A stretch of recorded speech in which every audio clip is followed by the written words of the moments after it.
قرآن میں آج تک کوئی تحریف نہیں ہو سکی، جبکہ جتنی الہامی کتابیں آئی ہیں اس میں بہت تحریف ہوئی ہے۔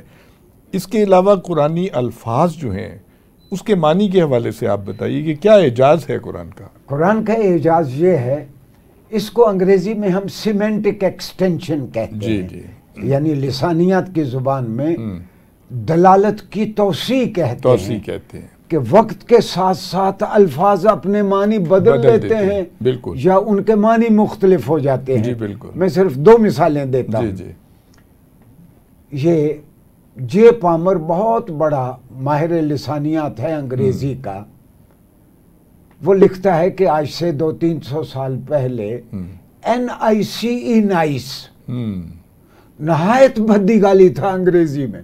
اچھا، کوئی کسی کی ماں بہن کو نائس کہہ دیتا تو وہ لاٹھیاں بھالے لے آتے کہ تم ہو کون ہماری بچی کو نائس کہنے والے۔ یعنی بہت نیگیٹو معنوں میں استعمال ہوتا ہے، بہت نیگیٹو، غیر اخلاقی معنوں میں استعمال ہوتا تھا۔ جی بالکل۔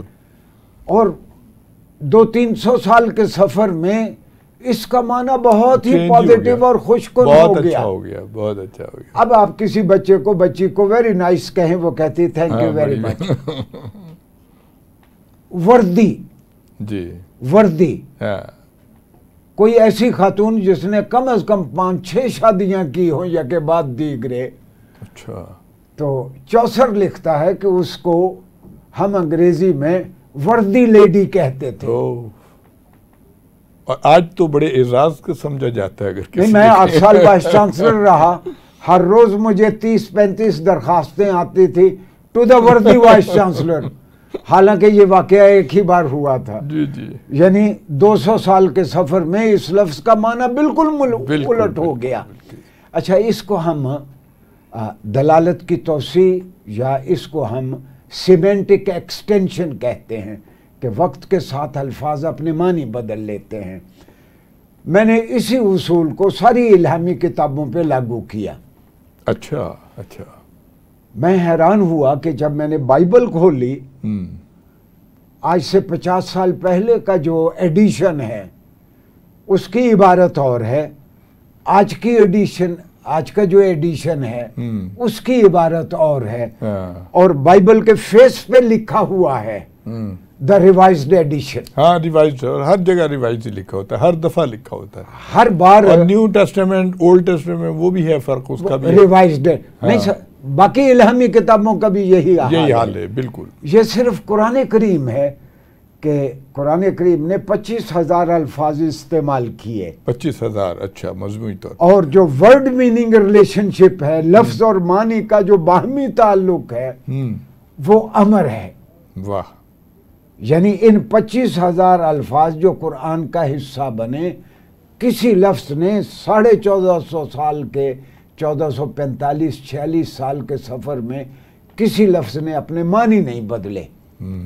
آج تک قرآن کے 25,000 الفاظ وہی معنی دیتے ہیں جو سرور عالم صلی اللہ علیہ وسلم نے ہمیں تعلیم فرمائے تھے۔ اچھا ڈاکٹر صاحب، ایک تھوڑی سی، اچھا، اس کو دراصل میں قرآن کا مسلسل معجزہ کہتا ہوں۔ جی، معجزہ ہے، اس سے بڑا کیا معجزہ ہو سکتا ہے؟ یہ لگاتار معجزہ ہے، یہ تو تا قیامت۔ ہاں، قرآن زبان کے سارے اصولوں کو توڑ کے قرآنی الفاظ اپنے معنی نہیں بدل رہے۔ بڑی بہت بڑی بات ہے، یہ کنٹینیوس میریکل ہے قرآن کا۔ جی جی۔ اچھا ڈاکٹر صاحب، ایک تھوڑی سی مختلف بات پوچھوں گا۔ آپ وائس چانسلر رہے سرگودا یونیورسٹی کے، تو آپ نے اپنے دور میں طلباء و طالبات کی سہولت کے لیے کیا کچھ اصلاحات کی تھیں؟ کچھ آپ نے نئی روایات ڈالی وہاں پہ؟ یوں ہیں، اللہ مجھے اس کا اجر دے گا اور وہی اجر دینے والا ہے۔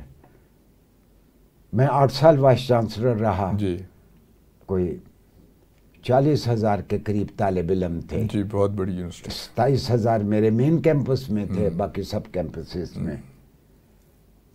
پہلے سال کوئی تھوڑی سی دشواری ہوئی تو ایک سیمیسٹر کی میں نے 500 روپیہ فیس بڑھائی۔ اچھا، اس کے بعد 8 سال میں نے فیس نہیں بڑھائی۔ اچھا، یعنی باقی قومی اداروں کا نام لینا مناسب نہیں۔ جی جی، ہم اگر ایک سیمیسٹر کی 18,000 فیس لیتے تھے تو پاکستان کے دیگر سرکاری ادارے ایک سیمیسٹر کی 58,000 65,000 فیس لیتے تھے۔ بہت فرق تھا۔ اچھا اچھا، اچھا، ہم نے پیسے کہاں سے جنریٹ کیے؟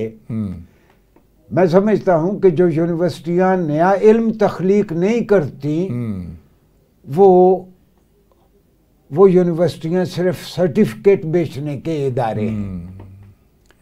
ہم نے وہاں سرگودا دراصل کنوں کا علاقہ ہے، ہم نے کنوں کی ایک ایسی ورائٹی دی جو 100% سیڈ لیس تھی اور سب سے زیادہ پھلدار تھی۔ مجھے یاد ہے کہ ایک سال میں ہم 1.5 کروڑ روپے کی نرسری ہم اللہ کی مخلوق کو یونیورسٹی میں بیچتے تھے۔ اچھا، تو اس سے اچھی خاصی آمدنی ہوتی ہوگی؟ ہاں جی، بہت آمدنی۔ ہم نے وہاں گنے کی اچھا، ان یونیورسٹیوں کا کام ایک اور بھی ہے، یونیورسٹیوں کو نالج بیسڈ اکانومی دینی چاہیے۔ یہ بہت ضروری ہے۔ اکانومی کے ایسے طریقے بتانے چاہیے جس سے اللہ کی مخلوق عزت کے ساتھ روزگاری اکٹھا کر سکے۔ اور ملک کی میں بڑے فخر سے کہتا ہوں پاکستان میں عام طور پر یہ شوگر کین جو ہے، شوگر کین 4.5% 6% سے زیادہ ریٹ آف ریکوری نہیں ہے۔ ریٹ آف ریکوری سے مراد یہ ہے کہ 100 من گنے میں سے چینی کتنی نکلتی ہے؟ 5 من۔ یہ جو آپ ملوں میں گنا پھینکتے ہیں 5 من 6 من، بہت ہی ترین صاحب کے گنوں میں سے 7 من بھی نکلتی ہے۔ میرے گنے میں سے 13.4%۔ اچھا، ہم نے گنے کی نئی ورائٹی دی۔ اچھا، یعنی یہ دراصل نالج بیسڈ اکانومی ہے۔ ایک اور میں نے کام کیا، میرے پاس میڈیکل کالج بھی تھا، ہم نے وہاں ڈائگنوسٹک سینٹر بنا دیا۔ اچھا، میں بھی، میری بیگم بھی، ہم جاتے، ڈاکٹر کو 100 روپے کا، میرے پاس میڈیکل کالج تھا، 14 ڈاکٹر وہاں بیٹھے ہوتے، اچھا، اسپیشلسٹ، 100 روپیہ دیتے یونیورسٹی کے لوگ، شہری 200 روپے، جبکہ شہر میں ڈاکٹر اس زمانے میں سرگودا میں 1500 روپے فیس لیتے تھے۔ بالکل صحیح بات ہے۔ تو ہم نے یہ سروسز بھی مہیا کی۔ اچھا، ماشاءاللہ۔